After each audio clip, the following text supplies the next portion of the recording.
Welcome back, folks, to Nerdio Commentaries Kirby's Adventure playthrough.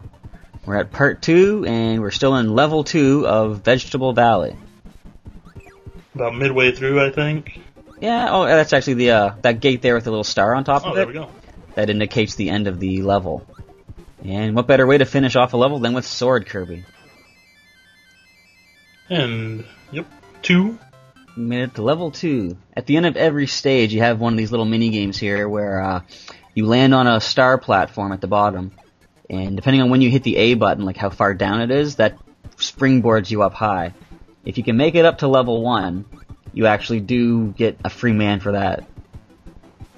And you were saying something about in Kirby's Dreamland 2 for the Game Boy, you could get an owl to help you? Yeah, he has the little animal helpers that he can get, and I think it was, there was an owl, a hamster, and a fish. Yeah, sunfish. And if you had the owl, whenever you did that jumping minigame, you were, like, guaranteed to get to the top no matter what.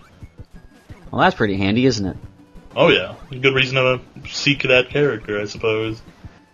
If you're looking to, gather up enough lives and stuff, which, in this game, it's not a hard game, but it can be pretty easy to die sometimes. So, the more lives you get, the better. Like, see right there, that guy just got a lucky hit on me. I'm down to 2 energy left. But the good thing with this, too, you have, many lives, unlimited continues. Yeah. And plenty of opportunity to get extra lives as you go through, like all the end of stage mini games plus like the crane fever we went through. Mm-hmm. There's one where we'll get to it in a later part.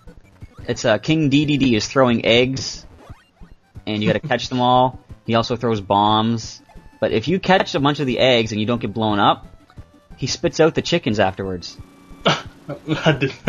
That's awesome. Look at that punk. Look at that, lucky jump. I tried an epic-looking slide attack, and now we get started, and we get blasted in the face.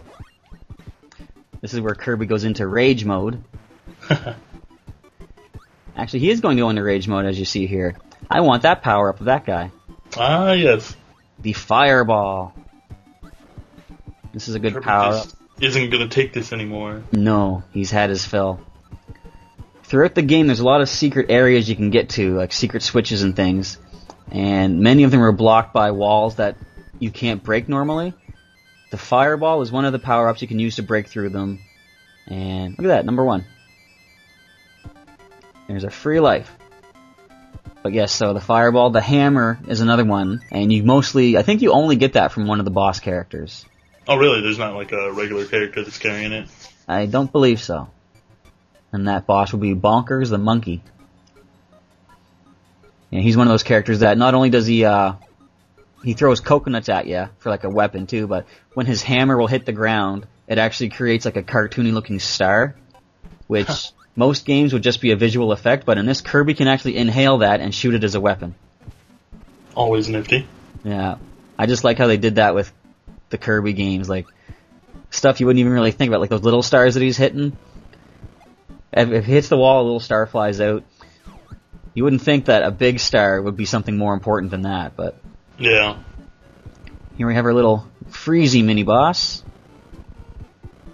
Not terribly hard unless he lands on you like that. Give him a few... Yeah, there goes another hit. I'm trying to ignore that. One more swipe should take him out. There we go. And since he hit me a couple times, I want his power. Why just kill somebody when you can kill them and eat them? Yeah, it always feels weird, like, when you beat a boss in this game, if you don't take their power, it feels like a waste. Yeah. There are some times which I actually prefer to keep the power that I have, right? But Mm-hmm.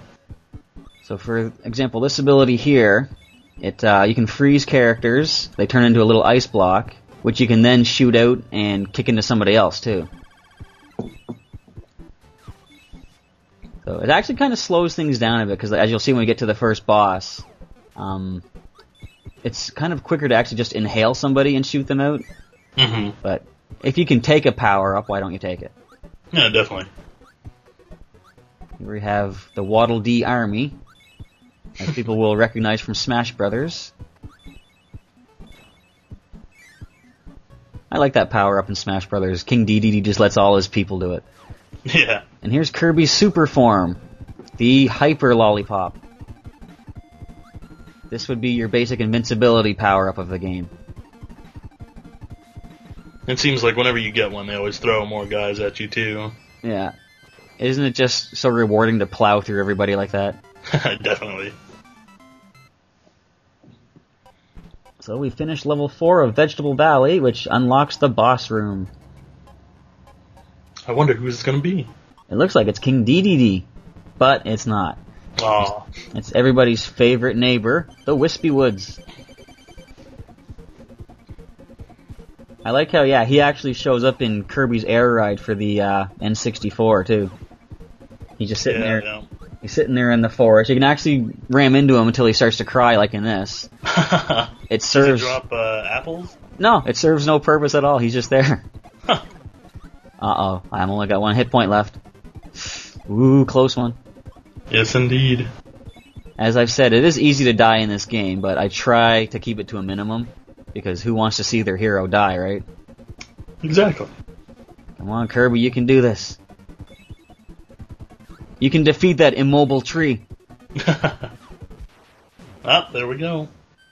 Teach him about environmentalism. Anyway, see you next part, folks. See ya.